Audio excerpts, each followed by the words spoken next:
The Adventures of Sherlock Holmes by Arthur Conan Doyle. The Adventure of the Engineer's Thumb. Of all the problems which have been submitted to my friend, Mr. Sherlock Holmes, for solution during the years of our intimacy, there were only two which I was the means of introducing to his notice, that of Mr. Hatherley's thumb, and that of Colonel Warburton's madness. Of these the latter may have afforded a finer field for an acute and original observer, but the other was so strange in its inception and so dramatic in its details that it may be the more worthy of being placed upon record, even if it gave my friend fewer openings for those deductive methods of reasoning by which he achieved such remarkable results. The story has, I believe, been told more than once in the newspapers, but like all such narratives, its effect is much less striking when set forth in block in a single half-column of print than when the facts slowly evolve before your own eyes, and the mystery clears gradually away as each new discovery furnishes a step which leads on to the complete truth. At the time, the circumstances made a deep impression upon me, and the lapse of 2 years has hardly served to weaken the effect. It was in the summer of '89, not long after my marriage, that the events occurred which I am now about to summarize. I had returned to civil practice and had finally abandoned Holmes in his Baker Street rooms, although I continually visited him and occasionally even persuaded him to forego his bohemian habits so far as to come and visit us. My practice had steadily increased, and as I happened to live at no very great distance from Paddington Station, I got a few patients from among the officials. One of these, whom I had cured of a painful and lingering disease, was never weary of advertising my virtues and of endeavoring to send me on every sufferer over whom he might have any influence. One morning, at a little before 7 o'clock, I was awakened by the maid tapping at the door to announce that 2 men had come from Paddington and were waiting in the consulting room. I dressed hurriedly, for I knew by experience that railway cases were seldom trivial, and hastened downstairs. As I descended, my old ally, the guard, came out of the room and closed the door tightly behind him. "I've got him here," he whispered, jerking his thumb over his shoulder. "He's all right." "What is it, then?" I asked, for his manner suggested that it was some strange creature which he had caged up in my room. "It's a new patient," he whispered. "I thought I'd bring him round myself." Then he couldn't slip away. "There he is, all safe and sound. I must go now, doctor. I have my duties, just the same as you." And off he went, this trusty tout, without even giving me time to thank him. I entered my consulting room and found a gentleman seated by the table. He was quietly dressed in a suit of heather tweed with a soft cloth cap which he had laid down upon my books. Round one of his hands he had a handkerchief wrapped, which was mottled all over with bloodstains. He was young, not more than 25, I should say, with a strong, masculine face. But he was exceedingly pale and gave me the impression of a man who was suffering from some strong agitation, which it took all his strength of mind to control. "I am sorry to knock you up so early, doctor," said he, "but I have had a very serious accident during the night. I came in by train this morning, and on inquiring at Paddington as to where I might find a doctor, a worthy fellow very kindly escorted me here. I gave the maid a card, but I see that she has left it upon the side table." I took it up and glanced at it. "Mr. Victor Hatherley, hydraulic engineer, 16A, Victoria Street, 3rd floor." That was the name, style, and abode of my morning visitor. "I regret that I have kept you waiting," said I, sitting down in my library chair.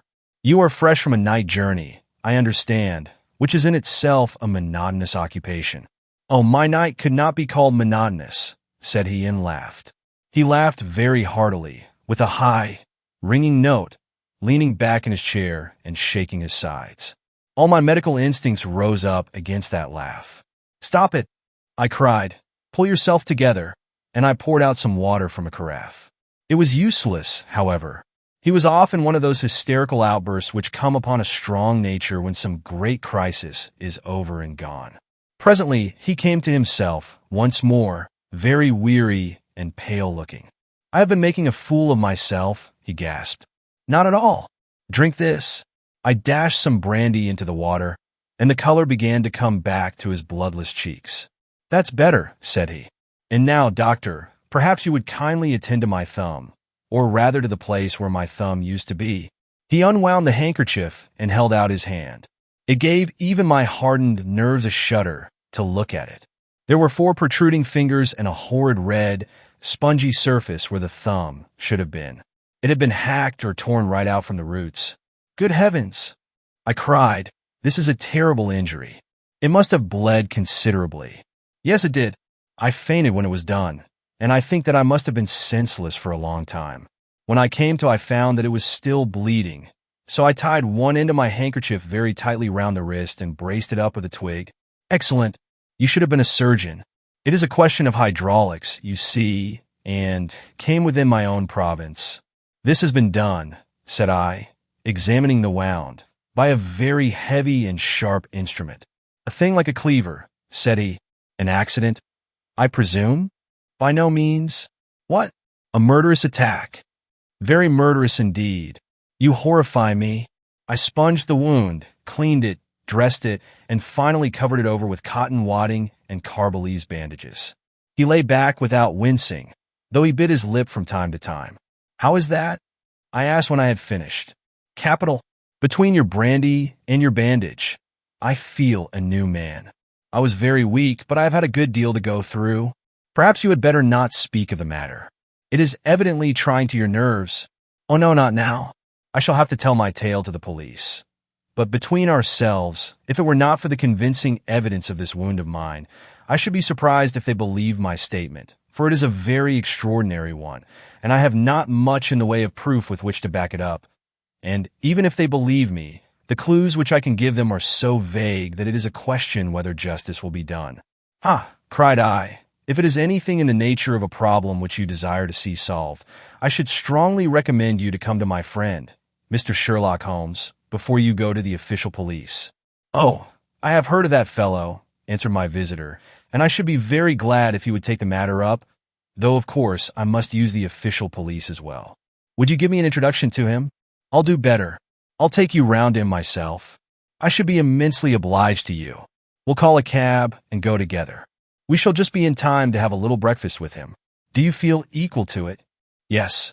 I shall not feel easy until I have told my story. Then my servant will call a cab, and I shall be with you in an instant. I rushed upstairs, explained the matter shortly to my wife, and in 5 minutes was inside a hansom, driving with my new acquaintance to Baker Street. Sherlock Holmes was, as I expected, lounging about his sitting room in his dressing gown, reading the agony column of the Times, and smoking his before-breakfast pipe, which was composed of all the plugs and doddles left from his smokes of the day before, all carefully dried and collected on the corner of the mantelpiece. He received us in his quietly genial fashion, ordered fresh rashers and eggs, and joined us in a hearty meal. When it was concluded, he settled our new acquaintance upon the sofa, placed a pillow beneath his head, and laid a glass of brandy and water within his reach. It is easy to see that your experience has been no common one, Mr. Hatherley, said he. Pray, lie down there and make yourself absolutely at home. Tell us what you can, but stop when you are tired and keep up your strength with a little stimulant. Thank you, said my patient, but I have felt another man since the doctor bandaged me, and I think that your breakfast has completed the cure. I shall take up as little of your valuable time as possible, so I shall start at once upon my peculiar experiences. Holmes sat in his big armchair with the weary, heavy-lidded expression which veiled his keen and eager nature, while I sat opposite to him, and we listened in silence to the strange story which our visitor detailed to us. You must know, said he, that I am an orphan and a bachelor, residing alone in lodgings in London. By profession, I am a hydraulic engineer, and I have had considerable experience of my work during the 7 years that I was apprenticed to Venner and Matheson, the well-known firm of Greenwich. 2 years ago, having served my time, and having also come into a fair sum of money through my poor father's death, I determined to start in business for myself, and took professional chambers in Victoria Street. I suppose that everyone finds his first independent start in business a dreary experience. To me, it has been exceptionally so. During 2 years, I have had 3 consultations and 1 small job, and that is absolutely all that my profession has brought me. My gross takings amount to £27.10. Every day, from 9 in the morning until 4 in the afternoon, I waited in my little den until at last my heart began to sink, and I came to believe that I should never have any practice at all. Yesterday, however, just as I was thinking of leaving the office, my clerk entered to say there was a gentleman waiting who wished to see me upon business. He brought up a card, too, with the name of Colonel Lysander Stark engraved upon it. Close at his heels came the colonel himself, a man rather over the middle size, but of an exceeding thinness. I do not think that I have ever seen so thin a man. His whole face sharpened away into nose and chin, and the skin of his cheeks was drawn quite tense over his outstanding bones. Yet this emaciation seemed to be his natural habit, and due to no disease, for his eye was bright, his step brisk, and his bearing assured. He was plainly but neatly dressed, and his age, I should judge, would be nearer 40 than 30. "Mr. Hatherley," said he, with something of a German accent, "you have been recommended to me, Mr. Hatherley, as being a man who is not only proficient in his profession, but is also discreet and capable of preserving a secret." I bowed, feeling as flattered as any young man would at such an address. "May I ask who it was who gave me so good a character?"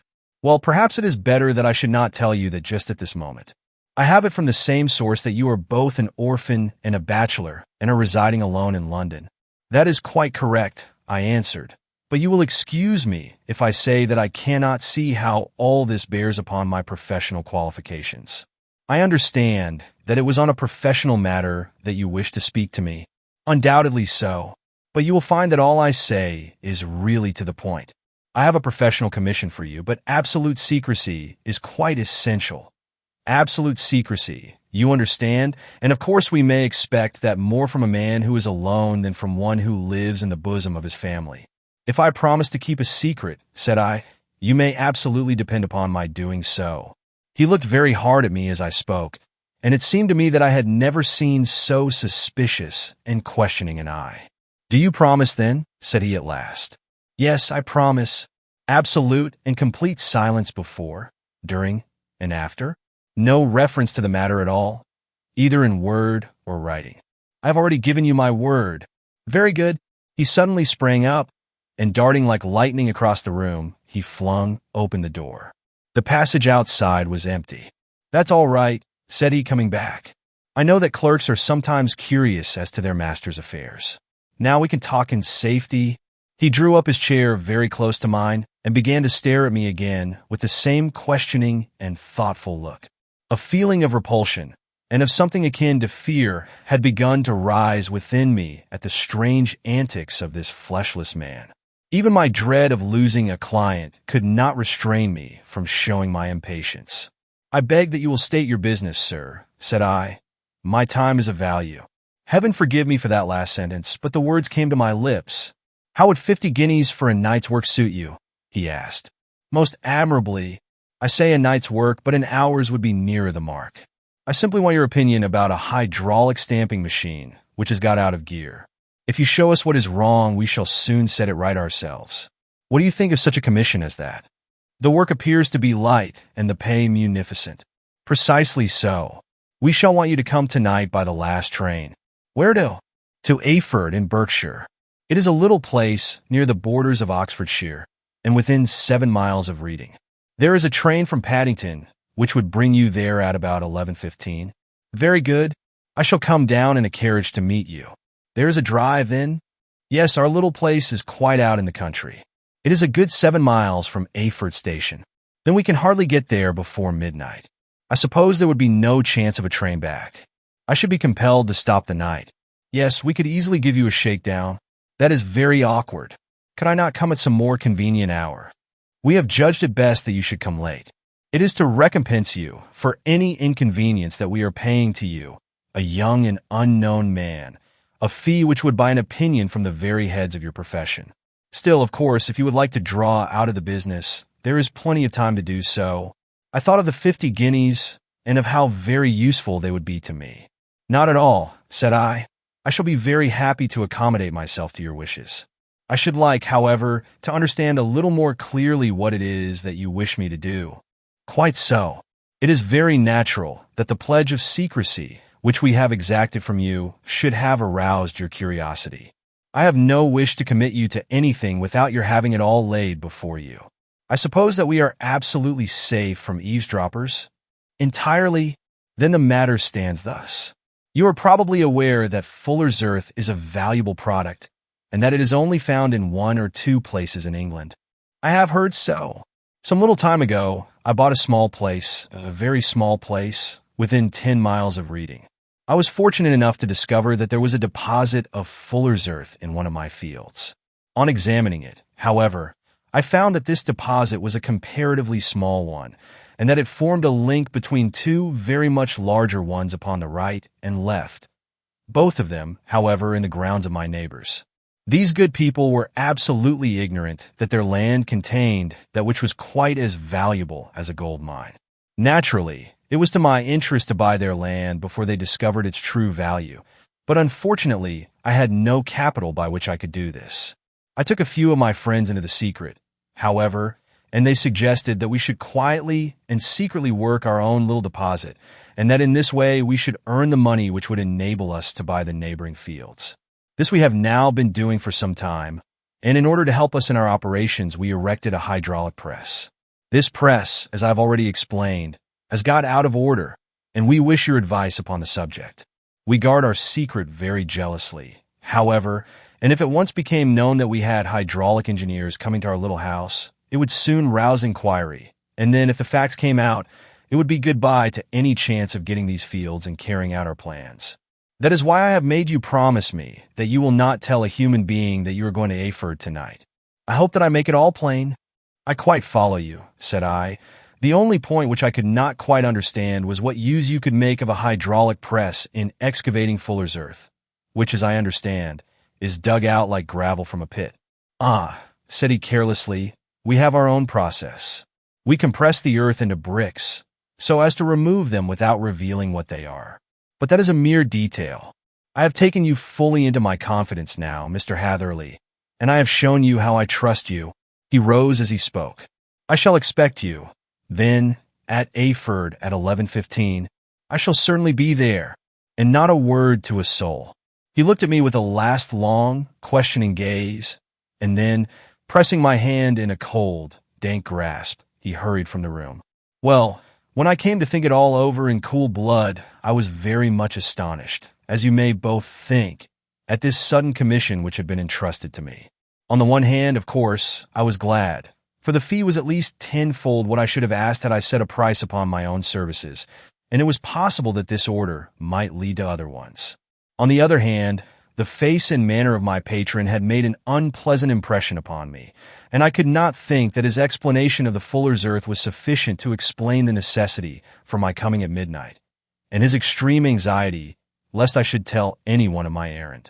However, I threw all fears to the winds, ate a hearty supper, drove to Paddington, and started off, having obeyed to the letter the injunction as to holding my tongue.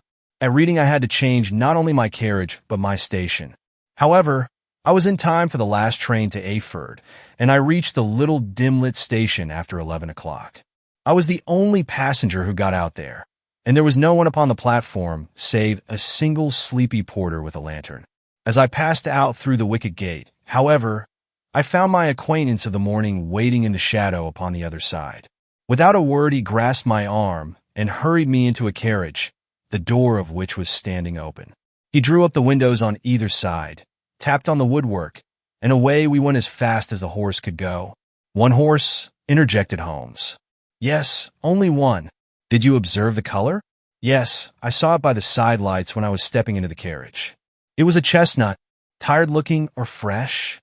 Oh, fresh and glossy. Thank you. I am sorry to have interrupted you. Pray continue your most interesting statement. Away we went then, and we drove for at least an hour.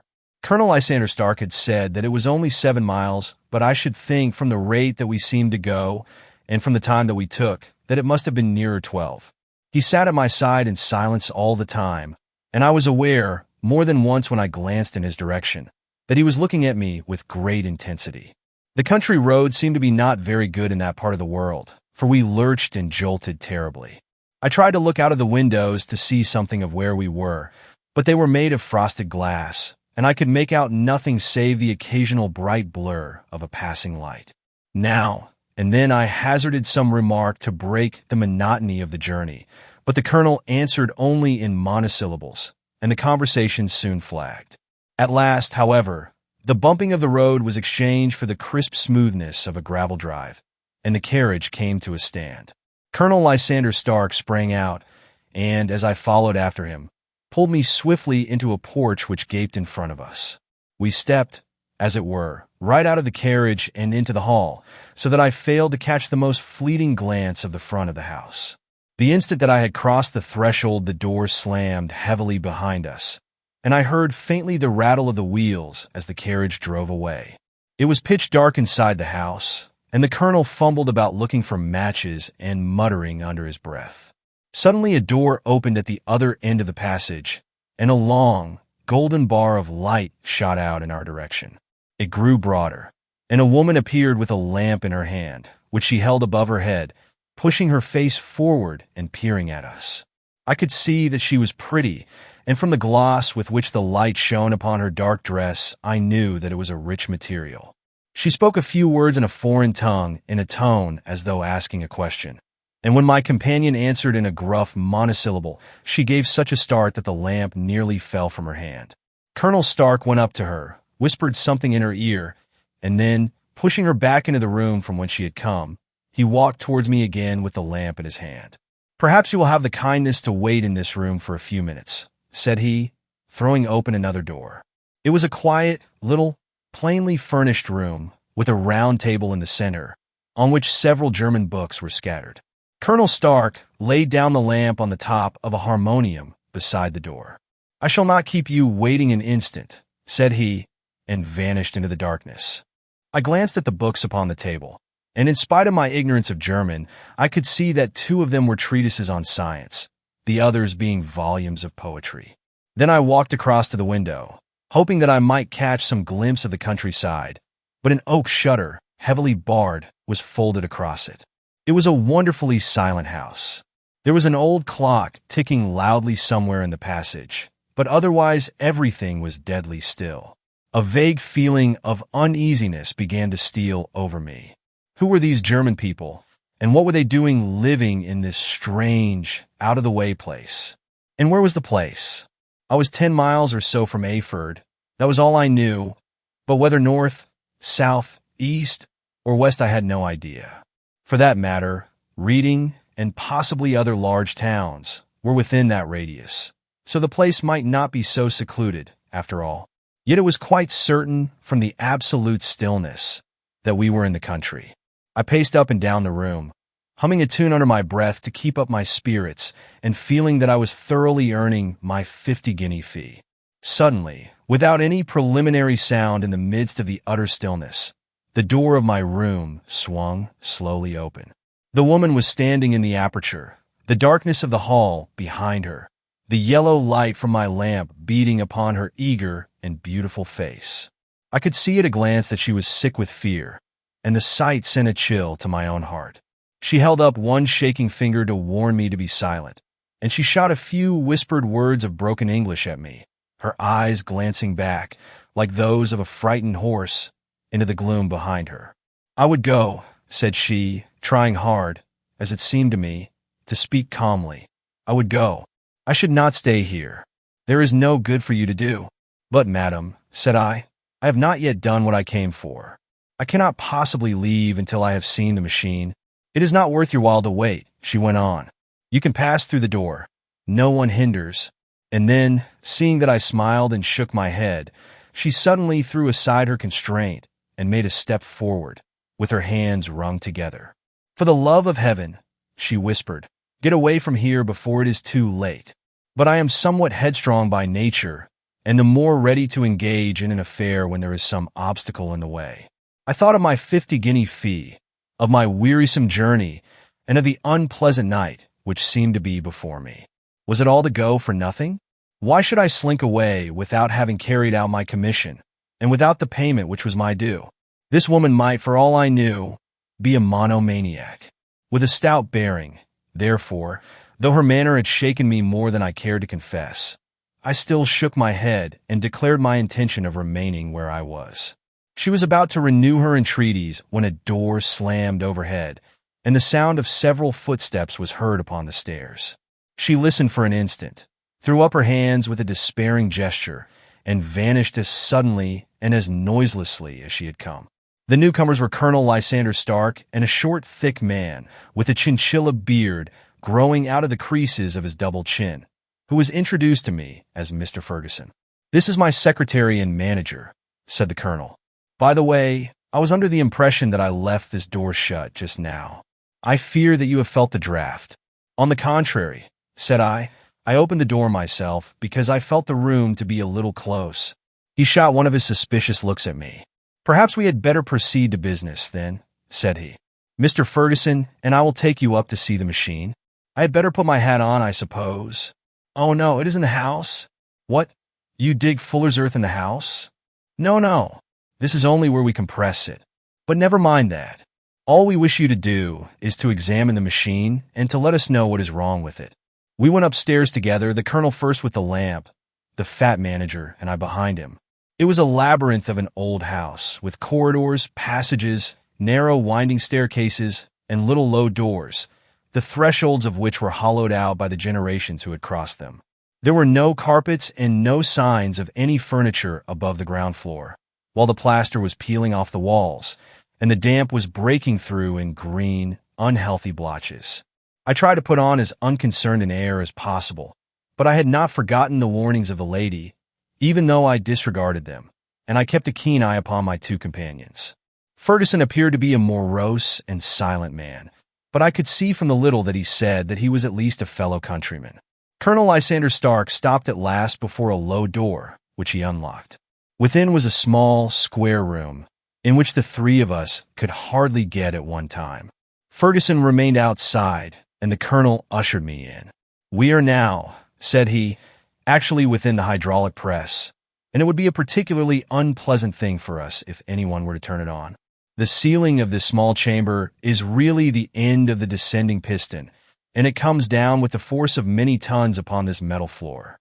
There are small lateral columns of water outside which receive the force, and which transmit and multiply it in the manner which is familiar to you. The machine goes readily enough, but there is some stiffness in the working of it, and it has lost a little of its force. Perhaps you will have the goodness to look it over and to show us how we can set it right." I took the lamp from him, and I examined the machine very thoroughly. It was indeed a gigantic one, and capable of exercising enormous pressure. When I passed outside, however, and pressed down the levers which controlled it, I knew at once by the whishing sound that there was a slight leakage, which allowed a regurgitation of water through one of the side cylinders. An examination showed that one of the India rubber bands which was round the head of a driving rod had shrunk so as not quite to fill the socket along which it worked. This was clearly the cause of the loss of power, and I pointed it out to my companions, who followed my remarks very carefully and asked several practical questions as to how they should proceed to set it right. When I had made it clear to them, I returned to the main chamber of the machine and took a good look at it to satisfy my own curiosity. It was obvious at a glance that the story of the fuller's earth was the merest fabrication, for it would be absurd to suppose that so powerful an engine could be designed for so inadequate a purpose. The walls were of wood, but the floor consisted of a large iron trough, and when I came to examine it, I could see a crust of metallic deposit all over it. I had stooped and was scraping at this to see exactly what it was when I heard a muttered exclamation in German and saw the cadaverous face of the colonel looking down at me. "What are you doing there?" he asked. I felt angry at having been tricked by so elaborate a story as that which he had told me. "I was admiring your fuller's earth," said I. "I think that I should be better able to advise you as to your machine if I knew what the exact purpose was for which it was used." The instant that I uttered the words, I regretted the rashness of my speech.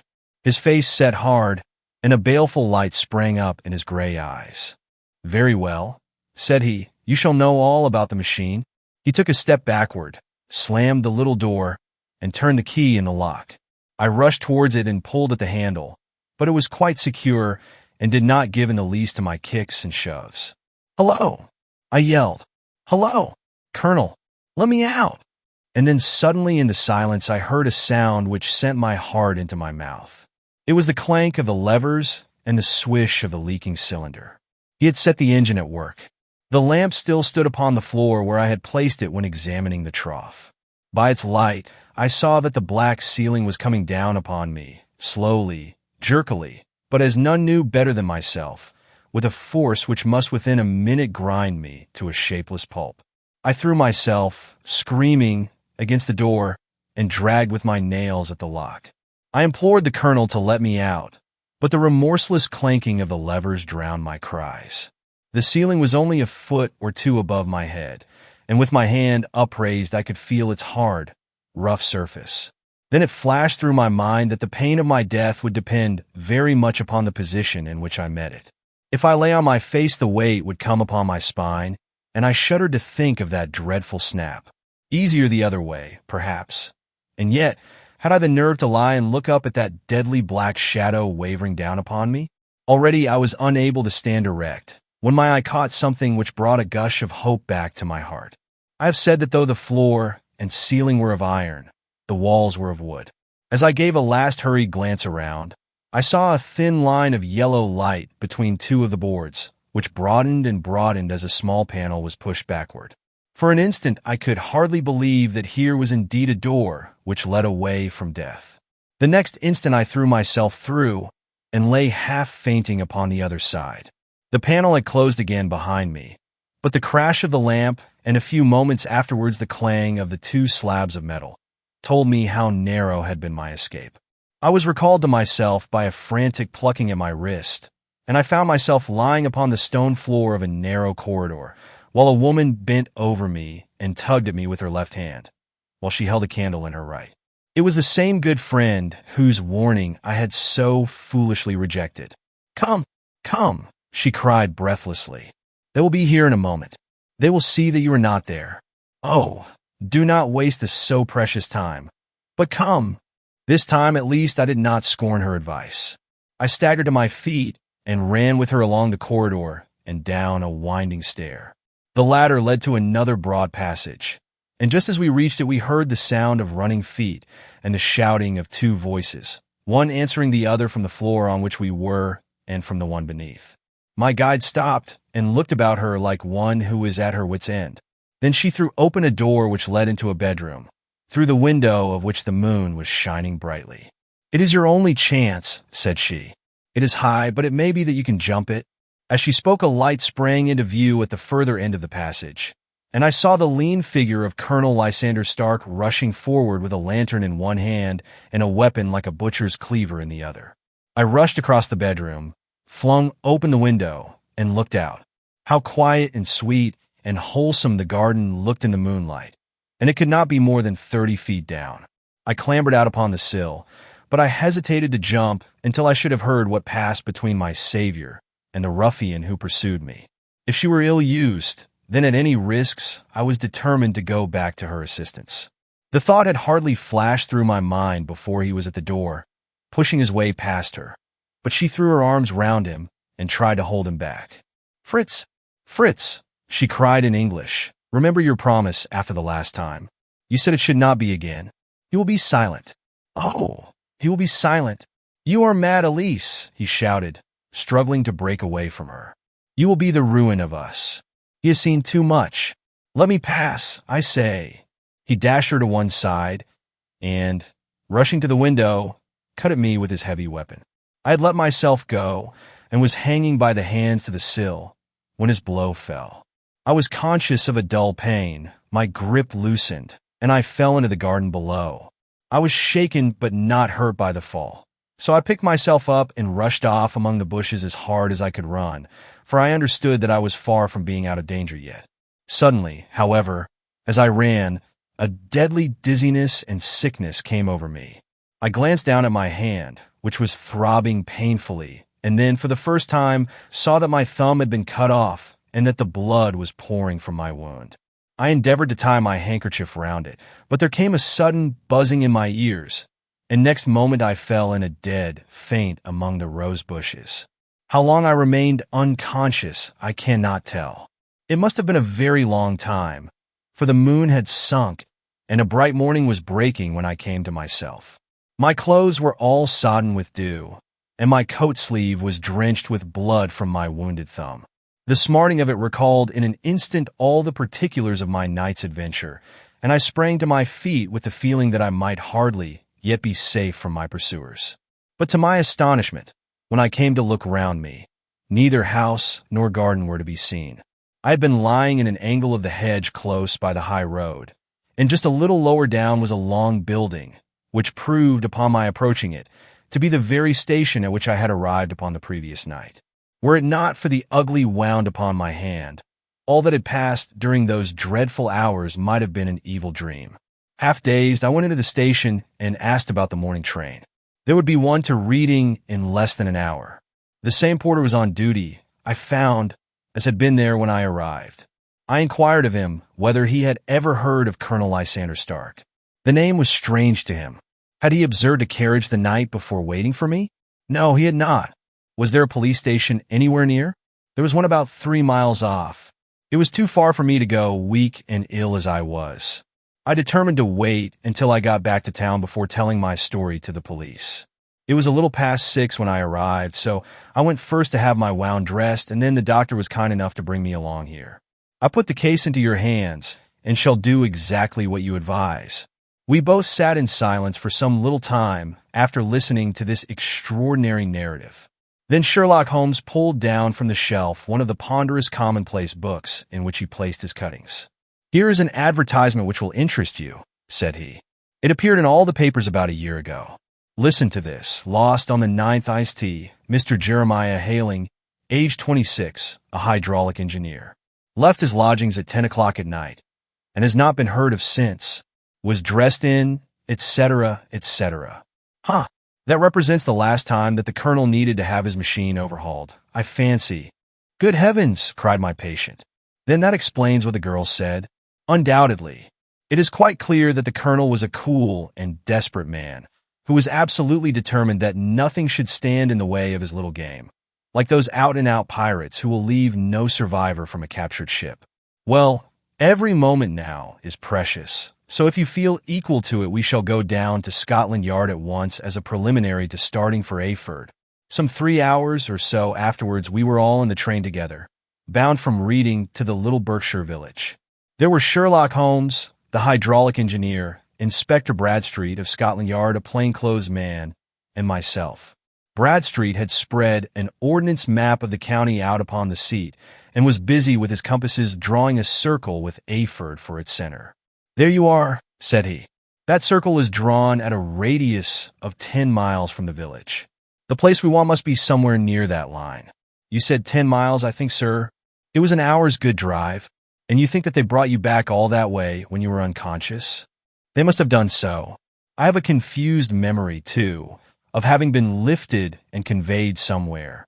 What I cannot understand," said I, "is why they should have spared you when they found you lying fainting in the garden.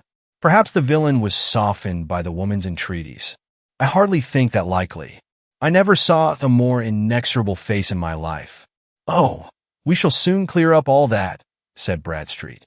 "Well, I have drawn my circle, and I only wish I knew at what point upon it the folk that we are in search of are to be found." "I think I could lay my finger on it," said Holmes quietly.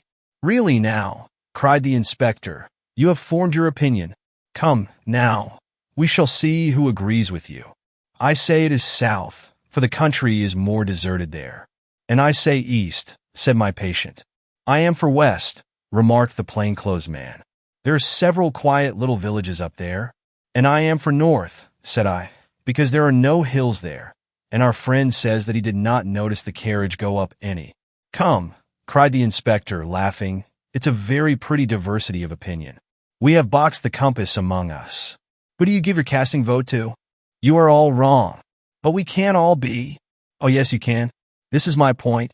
He placed his finger in the center of the circle. "This is where we shall find them." "But the 12-mile drive?" gasped Hatherley. 6 out and 6 back. Nothing simpler. You say yourself that the horse was fresh and glossy when you got in. How could it be that if it had gone 12 miles over heavy roads?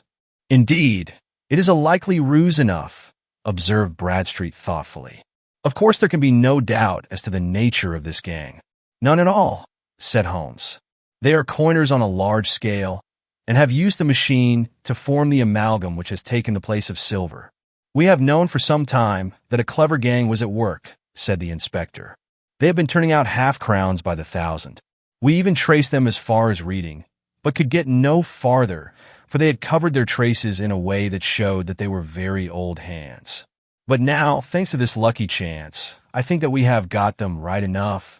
But the inspector was mistaken, for those criminals were not destined to fall into the hands of justice. As we rolled into Ayford Station, we saw a gigantic column of smoke which streamed up from behind a small clump of trees in the neighborhood and hung like an immense ostrich feather over the landscape. "A house on fire?" asked Bradstreet as the train steamed off again on its way. "Yes, sir," said the station master. "When did it break out?" "I hear that it was during the night, sir, but it has got worse, and the whole place is in a blaze." "Whose house is it?" "Dr. Betcher's." "Tell me," broke in the engineer, "is Dr. Betcher a German, very thin, with a long, sharp nose?" The station master laughed heartily. "No, sir, Dr. Betcher is an Englishman, and there isn't a man in the parish who has a better lined waistcoat. But he has a gentleman staying with him, a patient, as I understand, who is a foreigner, and he looks as if a little good Berkshire beef would do him no harm." The station master had not finished his speech before we were all hastening in the direction of the fire. The road topped a low hill, and there was a great widespread whitewashed building in front of us, spouting fire at every chink and window, while in the garden in front 3 fire engines were vainly striving to keep the flames under. "That's it!" cried Hatherley in intense excitement. "There is the gravel drive, and there are the rose bushes where I lay. That second window is the one that I jumped from." "Well, at least," said Holmes, "you have had your revenge upon them. There can be no question that it was your oil lamp which, when it was crushed in the press, set fire to the wooden walls, though no doubt they were too excited in the chase after you to observe it at the time. Now keep your eyes open in this crowd for your friends of last night, though I very much fear that they are a good 100 miles off by now." And Holmes' fears came to be realized, for from that day to this no word has ever been heard either of the beautiful woman, the sinister German, or the morose Englishman. Early that morning a peasant had met a cart containing several people and some very bulky boxes driving rapidly in the direction of Reading. But there all traces of the fugitives disappeared, and even Holmes' ingenuity failed ever to discover the least clue as to their whereabouts. The firemen had been much perturbed at the strange arrangements which they had found within, and still more so by discovering a newly severed human thumb upon a window-sill of the second floor. About sunset, however, their efforts were at last successful, and they subdued the flames, but not before the roof had fallen in, and the whole place been reduced to such absolute ruin that, save some twisted cylinders and iron piping, not a trace remained of the machinery which had cost our unfortunate acquaintance so dearly. Large masses of nickel and of tin were discovered stored in an outhouse, but no coins were to be found, which may have explained the presence of those bulky boxes which have been already referred to. How our hydraulic engineer had been conveyed from the garden to the spot where he recovered his senses might have remained forever a mystery were it not for the soft mold, which told us a very plain tale. He had evidently been carried down by 2 persons, one of whom had remarkably small feet and the other unusually large ones. On the whole, it was most probable that the silent Englishman, being less bold or less murderous than his companion, had assisted the woman to bear the unconscious man out of the way of danger. "Well," said our engineer ruefully as we took our seats to return once more to London, "it has been a pretty business for me. I have lost my thumb, and I have lost a 50-guinea fee. And what have I gained?" "Experience," said Holmes, laughing. "Indirectly, it may be of value. You know, you have only to put it into words to gain the reputation of being excellent company for the remainder of your existence."